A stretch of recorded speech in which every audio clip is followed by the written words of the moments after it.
Ayon sa mga source ng American Broadcasting Company News, inaprubahan na ni Pangulong Trump ang mga plano ng pag-atake laban sa Iran na iniharap sa kanya. Inaprubahan na ni Donald Trump ang mga plano ng pag-atake, ngunit naghihintay pa siya na umatras ang Iran. Hindi mo alam kung gagawin ko talaga ito. Hindi mo alam, maaaring gawin ko, maaaring hindi ko gawin. Ibig kong sabihin, walang nakakaalam kung ano ang gagawin ko. Inaprubahan na ni Pangulong Trump ang mga plano para atakihin ang Iran. Ang mga jet, tanker, at bomber ay nakaposisyon na. At ang tanging hinihintay na lang ay ang huling pahintulot ni Pangulong Trump. Kung maaprubahan ang pag-atake, papasok ang mga P-2 bomber sa Iran at sisirain ang pasilidad ng Fordow ng Iran na nasa humigit kumulang 300 talampakan sa ilalim ng lupa. Narito pa ang mga detalye kung bakit napakahalaga talagang sirain ang pasilidad na ito. Oo, ang ibig kong sabihin, umiikot talaga ang desisyon sa katotohanan kung mananatili ang Fordow at hindi ito masisira ng mga Israeli o hindi mababawasan ng husto ang kapasidad nito. Ang simpleng katotohanan ay nananatili pa rin sa Iran ang kakayahang gumawa ng sandatang nuklear.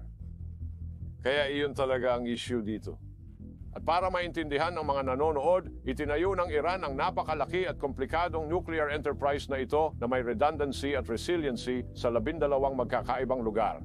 Kaya kahit isa mang site ay hindi kayang tapusin ang programa. At ang buong programa ay talagang dinisenyo mula pa sa simula para mabuhay kahit atakihin ang programa. O ang ginagawa ngayon ng mga Israeli, isinama nila sa programa ang kakayahang iyon na kayanin ang atake, makaligtas sa atake, makabawi at makapagpatayo muli. Ano ba tayo kung bakit si Ayatollah Martha sa mga negosasyon kasama ang administrasyong Trump, kung bakit hindi kailanman pumayag ang kanyang negotiating team na kusang loob na buwagin ang kanilang programa.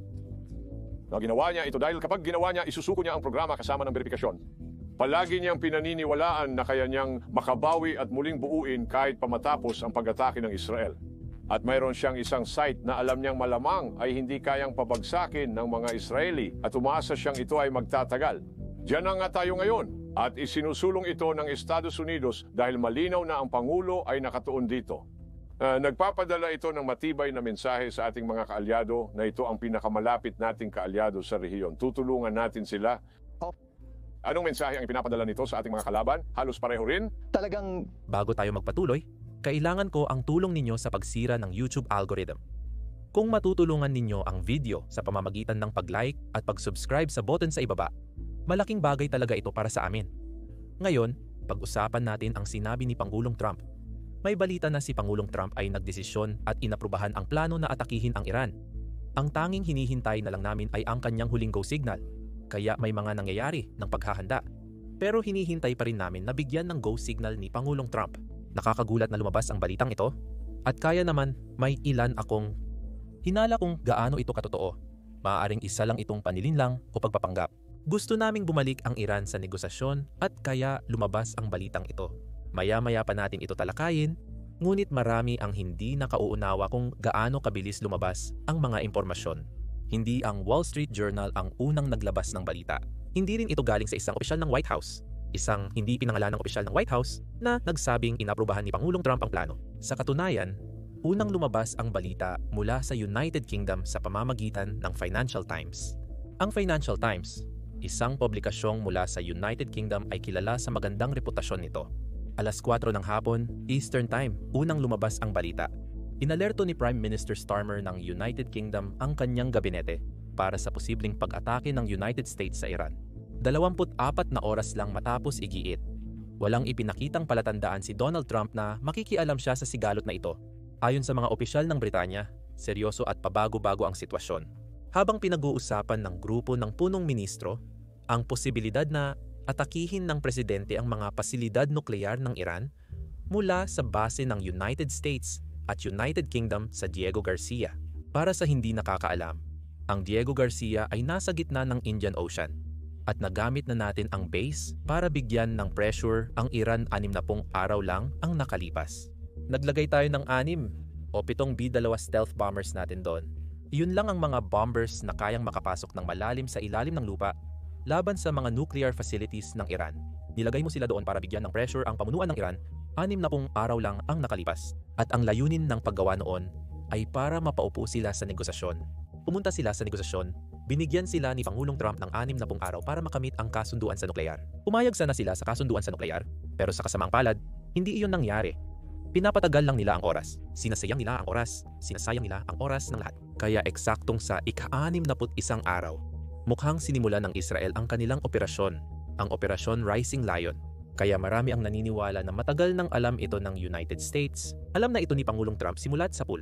Binibigyan niya ng pagkakataon ang Iran na marisolba ang issue sa pamamagitan ng diplomasya. Sinasabi ng Israel na ginagamit ng Iran ang 60 araw para pabilisin ang kanilang uranium enrichment program. Pagkatapos nito, nakuha natin ang balita mula sa mga publikasyon sa United States. Sa tingin ko, ang Wall Street Journal ang unang naglabas nito. Maraming publikasyon ang naglabas ng karagdagang impormasyon.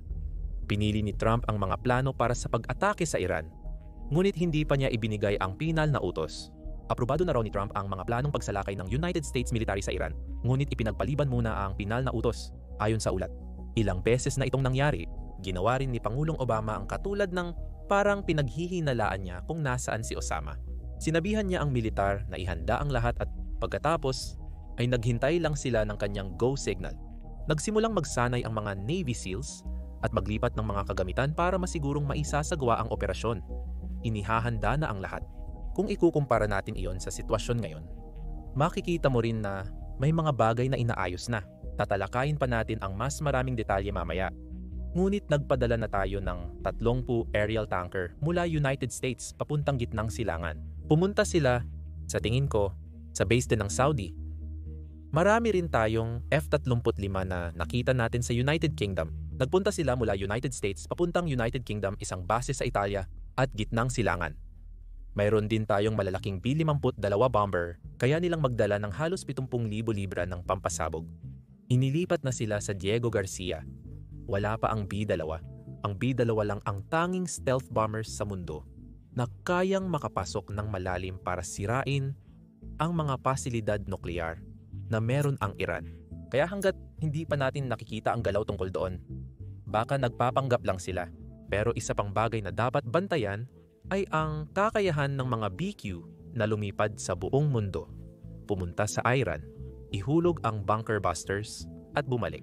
Kaya nilang gawin iyon nang hindi na kailangang ilipat sa mas malapit na lugar sa Iran. Mas mainam na ilipat sila sa Diego Garcia. Kayang gawin ang biyahe nang hindi na kailangang mag-refuel. Ngunit di na kailangan.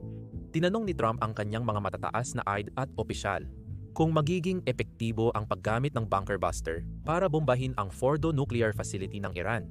Maraming opisyal ng Pentagon ang nagsabi sa kanya na kumpiyansa silang gagana ito. Ngayon, bakit niya sila kino-question?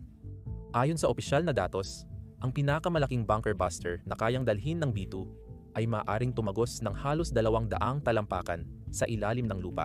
Kaya nitong tumagos ng 200 talampakan sa ilalim ng lupa, mga 60 metro kung tama ang pagkakakompute ko. Hindi ako sigurado ng 100% doon, mga 60 hanggang 70 metro. Base sa pampublikong datos, ang mga pasilidad nuklear ng Iran ay humigit kumulang 100 metro o higit 300 talampakan ang lalim sa ilalim ng lupa. Kaya kahit na may bidus, maraming tao ang nagtatanong, nanganganib tayong madamay. Pero paano kung hindi tayo magtagumpay? Paano kung hindi tayo makalalim ng sapat para sirain ang mga pasilidad ng Iran? Dahil hindi natin alam kung gaano kalalim ang mga pasilidad at ang saklaw ng pinsala ng ating mga nuclear bunker booster. Bilang isang random na tao sa YouTube, ang opisyal na bilang ng lalim na kayang abutin ng ating mga bunker booster ay maaaring mas mababa sa tunay na kakayahan nito. Maaaring iyon ang kinukumpirma ni Pangulong Trump at ng kanyang Pentagon aide. Kung makikialam tayo, malalaman natin ang lakas ng ating mga bunker booster. Malinaw, isa lang at nag-iisa sa buong mundo. Wala nang ibang bansa na may bunker booster na kayang lumampas, sa tingin ko, ng 30 talampakan. Kakaiba ang United States, ngunit tila handa ang Iran. Malalim na ibinabaon nila sa ilalim ng lupa ang kanilang mga nuklear na pasilidad. Maraming iba't ibang publikasyon sa United States ang nag-ulat ng mahalagang pag-unlad. Una, syempre, gaya ng natalakay natin, inaprubahan na ni Pangulong Trump ang mga pag-ataking militar. Muli, pinag-uusapan natin ito. Kung totoong aatakihin natin ang Iran, sa tingin ko, hindi natin ito ipapaalam sa publiko. Sa aking palagay, Ito ay pagbibigay muli ng pagkakataon sa Iran na makipag-usap at ipakita sa mundo na sila'y sumasang-ayon na huwag magpayaman ng uranium at huwag magkaroon ng sandatang nuklear. Ngayon, hayagang sinasabi ng Iran na wala silang balak gumawa ng sandatang nuklear. Sa mga negosasyon, ang malaking pinagtatalunan ng United States at ng mga Iranian ay ang pagpayaman ng uranium sa Iran. Sinasabi ng delegasyon ng Iran na kailangan nila itong ipagpatuloy para magkaroon ng infrastruktura para sa enerhiyang nuklear na pang-sibilyan. Nais ng Iran na ipagpatuloy ang pagpapayaman ng uranium. Sabi ng United States, pwede kayong magkaroon ng nuclear program para sa sibilyang layunin. Pero sa halip na kayo ang mag-enrich ng uranium, bakit hindi na lang kayo bumili nito mula sa ibang bansa tulad ng China? Nakasali rin sa isyung ito na tatalakayin pa natin. Palihim na nagpapadala ng ilang sandata ang China sa Iran o mukhang ganun nga. 3 kargamentong eroplano mula China ang kahina-hinalang lumipad papuntang Iran at biglang pinatay ang kanilang signal bago lumapag. Bakit nila kailangan itong itago? Walang nakakaalam pero kung sinusubaybayan mo ang CCP, alam mong hindi ito magandang balita. Simple lang ang estratehiya ni Trump. Ito ay pagpapakita ng lakas sa Iran na kaya silang pasukin ng United States, malapit na talaga kaming pumasok. Kaya kung ayaw ninyong mangyari iyon, pumunta kayo sa negosasyon at magpasya para sa kapayapaan. Ang huli kong talakayin tungkol sa mga publikasyong ito ay ang Britanya.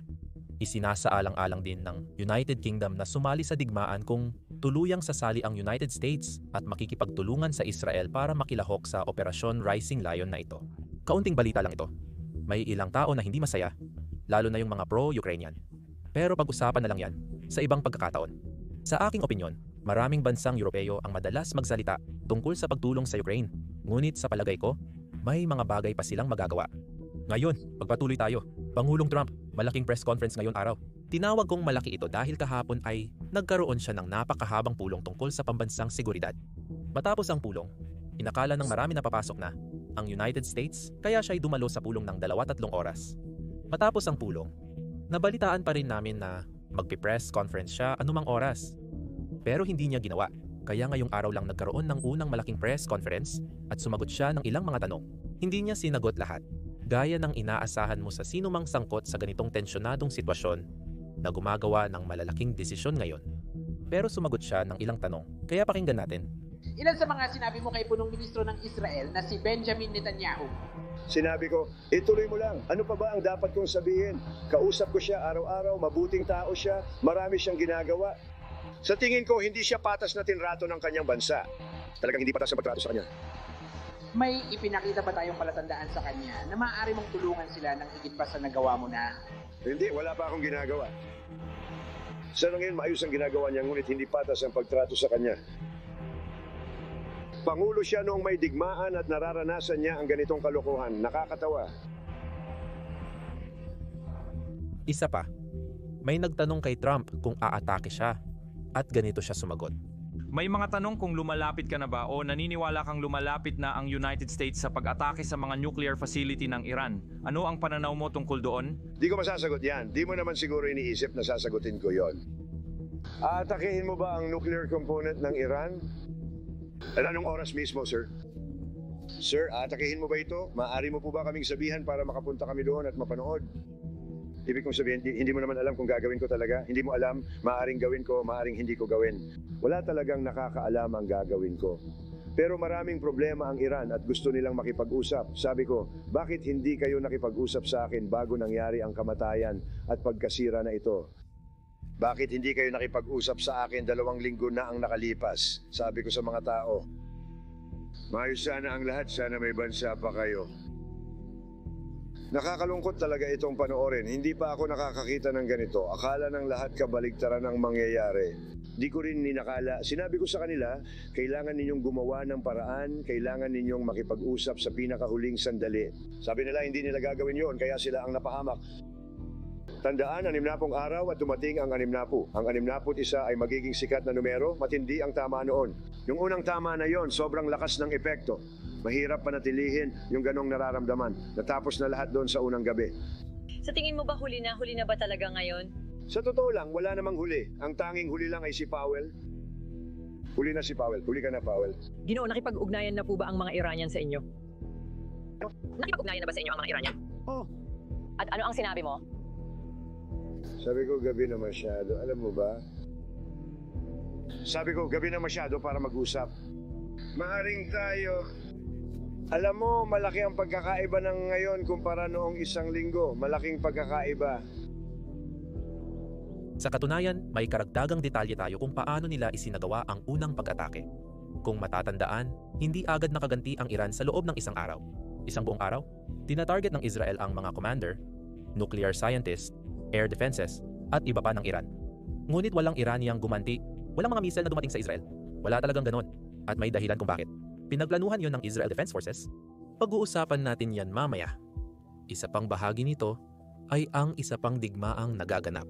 At iyan ang walang saysay na pananakop ni Putin sa Ukraine. Hulaan mo kung ano. Nagigising na ang mga Ruso at nagtataka kung paano nagagawa ng Israel ang marami sa maikling panahon, samantalang ang Russia ay puro malalaking salita lang. Ang ikalawang pinakamalakas na militar sa mundo ay wala pang nakakamit sa Ukraine. Sa katunayan, mas marami pang teritoryong nawala sa Russia kumpara noong 2022 nang magsimula sila ng pananakop. Kinakailangan ng Iran ng mas maraming kaalyado. Pero hindi sila nagpapakita nito. Si Ian Anderson, isang Amerikanong mahilig magbisikleta, ay nakapagbisikleta na pataas sa maraming kontinente. Siya ay kasalukuyang nasa isang kawili-wiling biyahe. Nagbibisikleta siya mula Portugal papuntang Japan. Pagkapasok niya sa Iran, nagsimula ang Operation Rising Lion. Pupunta sana siya sa Tehran para kumuha ng visa, ngunit kinabukasan ng gabi, nag-lockdown ang Iran matapos magsimula ang lahat. Hindi na pala tayo tutuloy sa Tehran dahil masyadong delikado. Malamang may mga checkpoint ng pulis papasok at palabas. Baka mahuli ako. Maglalakad na lang muna ako dito sandali. Nililinaw ko lang ang isip ko sa malalang sitwasyon ngayon. Lahat ng land borders at flights ay kanselado na. May balita na bukas daw ang border papuntang Iraq. Kaya iyon na ang pinakamagandang pag-asa ko ngayon. Nakikita na ng mga Iranian tinitingnan na ng mga Iranian ang United States bilang direktang konektado sa Israel at kalaban, kaya delikado na ang kalagayan ko dito. Hindi na ligtas magbisikleta ngayon, kailangan ko ng tumakas at mabuhay, iwasan mahuli ng pulis. Bago ako matulog kagabi, nakita ko pa ang maraming komento at mensahe sa social media. Pinahahalagahan ko ang lahat ng nagpadala ng suporta at lakas. Maraming salamat. Hindi ako makasagot ngayon dahil sarado na ang social media, pero nabasa ko ang karamihan. Salamat talaga. Meron naman akong magandang balita. Nakipag-ugnayan ang embahada ng United States at mga opisyal ng United States sa Azerbaijan. Kaya nakakuha siya ng emergency visa papuntang Azerbaijan. Ligtas na siya matapos magbiyahe sa lupa patungong Azerbaijan. Wala nang naging problema at lubos siyang ligtas ngayon. Pero talagang napakasamang timing sakaling may backup plan ang Israel. Magpapadala ang Israel ng tinatawag na Shaldag. Ito ay parang SEAL Team 6 ng Israel at noong nakaraang taon nagsagawa sila ng napakadelikadong operasyon kung saan lumipad sila ng mababa sa lupa, pumasok sila sa Syria. Ito yung panahon na si Assad ay nasa kapangyarihan pa yata o pagkatapos bumagsak si Assad kaagad pagkatapos noon. Lumapit sila sa Syria, tinarget nila ang isang production site o pasilidad na gumagawa ng mga missile para sa Hezbollah, Hamas at Houthis. Pumasok sila sa gitna ng gabi at tinanggal nila ang 60 gwardiya na nagbabantay sa mga pasilidad. Kinuha nila lahat ng impormasyong gusto nila at pinasabog nila ang buong pasilidad. Tapos umalis na lang sila. Underground facility din ito, by the way. Kaya talagang parang pelikula sa Hollywood yung ginawa nila sa totoong buhay. Ito ang Israeli SEAL Team 6. Iyon lang ang pagkukumpara ko. Hindi ko alam kung kaano ito ka-eksakto. Kaya sinasabi ng Israel na kaya ng parehong team na pumasok sa Iran at sirain ang mga nuclear facility. Iyon daw ang plano. Hindi tiyak ang tagumpay ng misyon, pero may backup plan ang Israel sakaling mabigo ang B2S. Ito ang matagal ko nang binabanggit, ang dating estilo ng Israel sa kanilang operasyon. Para mailatag muli, nais kong paalalahanan kayo.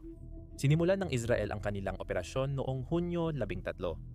Hindi rumesponde ang Iran gamit ang mga missile sa loob ng 24 na oras. Ito ang mga dahilan kung bakit. Ayon sa isang ulat na inilathala ng Jewish Chronicle, ginamit ng Mossad ang mga channel ng komunikasyon ng Iran bilang bahagi ng isang koordinadong kampanya ng maling impormasyon na tumarget sa mga matataas na opisyal ng Iranian Air Force at inakit silang lahat sa iisang lokasyon para sa isang mahalagang pagpupulong na akala nila ay totoo.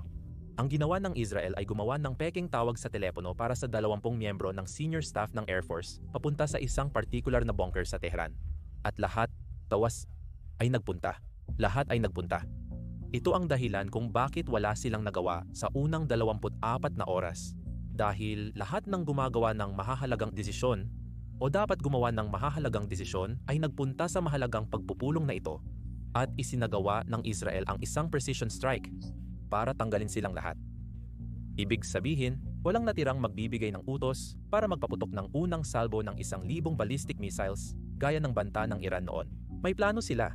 Kapag sinubukan ng Israel na gawin anuman sa kanilang nuclear facility, magpapaputok sila ng 1,000 ballistic missiles sa mga lungsod ng Israel. Magiging madugong labanan iyon dahil maganda ang depensa sa himpapawid ng Israel.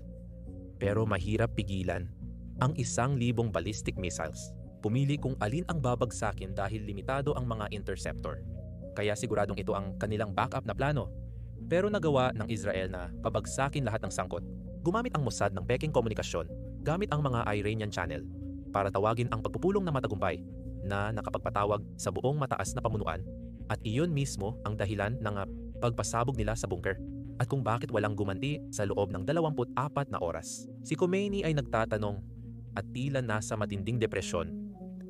Pinag-iisipan niya kung paano nakapasok ang kalaban at nasira ang mga misil, launcher at lahat ng dapat magdedesisyon para gumanti. Paano nagawa ito sa Iran na inaasahang maging superpower sa gitnang silangan na sinusubukang maging katulad ng Saudi Arabia para sa China? Nagkakaroon ng malamig na digmaan sa pagitan ng Iran at Saudi Arabia. Nais ng Iran na maging leader ng mundo ng mga Muslim. Nag-invest sila ng $100 milyon sa Hamas, Hezbollah, Syria at Houthis para hadangan ito, para masiguradong may panakot sila. At lahat ng iyon ay nawasak, $100 bilyong. Ang mga mamamayan ng Iran ay nagdurusa habang naghahanda ang gobyerno para sa digmaan laban sa Israel na hindi nila napaghandaan. Ngayon, sa pagpapatuloy, marami sa mga kaalyado ng Iran ang umatras. Sinabi ng Hezbollah na ayaw nilang makipaglaban. Ang mga Houthi, nananatili pa rin sila pero hindi gaanong aktibo. Iginiit ng Russia na hindi humingi ng tulong ang Iran, ngunit hindi ako naniniwala rito. Wala talagang naibigay ang Russia dahil sobrang abala sila. Iginigiit ng Russia na hindi humingi ng tulong ang Syria, pero kitang-kita na kailangan ni Assad ang Russia nang bumabagsak na ang kaniyang imperyo. Ang sinasabi ng Russia na walang humihingi ng tulong ay hindi totoo. Ang totoong dahilan ay abala sila sa Ukraine at hindi makakatulong. Isa sa mga bansang tumutulong sa Iran ay ang China. 3 kahina-hinalang kargamentong eroplano ang pinatay ang kanilang tracking malapit sa hangganan ng Iran. Kaya maaari nating asahan na lumapag sila sa loob ng Iran. Bakit tinatago ito ng China? Narito ang ulat tungkol diyan.